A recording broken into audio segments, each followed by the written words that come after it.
మరి కలెక్టర్లకు, డిఎఫ్ఓలకు, సిసిఎఫ్ వాళ్ళందరికీ కూడా డిపార్ట్మెంట్ వాళ్ళకి కూడా ఆదేశాలు ఇవ్వడం జరిగింది.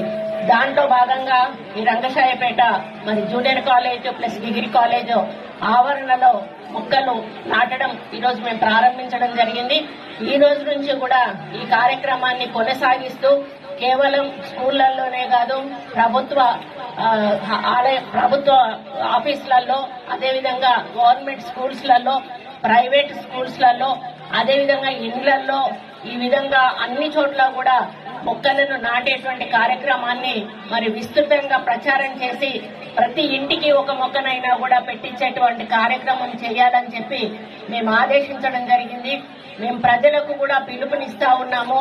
ఎందుకనంటే మనం చూస్తా ఉన్నాము రోజు రోజు గ్లోబల్ వార్మింగ్ వల్ల నిజంగా ఈరోజు వర్షాలు పడడం లేదు అంటే పచ్చదనం లేక కూడా ఈరోజు మనం కొంత నష్టపోతా ఉన్నాము. మరి మనకు మనంగా మన వాతావరణాన్ని కాలుష్యం చేసుకుంటా ఉన్నాము. మరి మనకు కావలసిన నీరు, గాలి ఇటువంటివి కావాలి అంటే మనము తప్పనిసరిగా చెట్లను పెంచాల్సిన అవసరం ఉన్నది. మరి పెంచడమే కాదు, కొట్టేయకుండా కూడా చూసుకోవాల్సిన బాధ్యత ఉన్నది. ఒక మనిషి ఒక మొక్కను పెట్టితే ఎంత అంటే ఆయనకు ఒక మొక్కను పెంచిండు అని పేరు వస్తుందో, కొట్టకుండా ఆపితే కూడా అదే పేరు వస్తుంది. ఎందుకంటే ఒక మొక్కను నిల్చోబెడితే కూడా అదే పేరు వస్తుంది.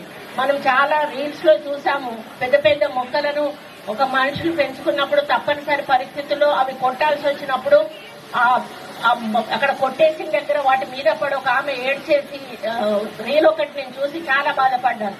అట్లా అంటే మనము మన ఇంట్లో పిల్లలను ఏ విధంగానైతే పెంచుకుంటామో, మన ఇంట్లో జంతువులను ఏ విధంగానైతే పెంచుకొని వాటితో ఒక అనుబంధాన్ని ఏర్పరచుకుంటామో, అదే పద్ధతిలో మనం ఒక మొక్కను పెంచినప్పుడు కూడా దాని మీద ఒక ప్రేమను పెంచుకుంటాము.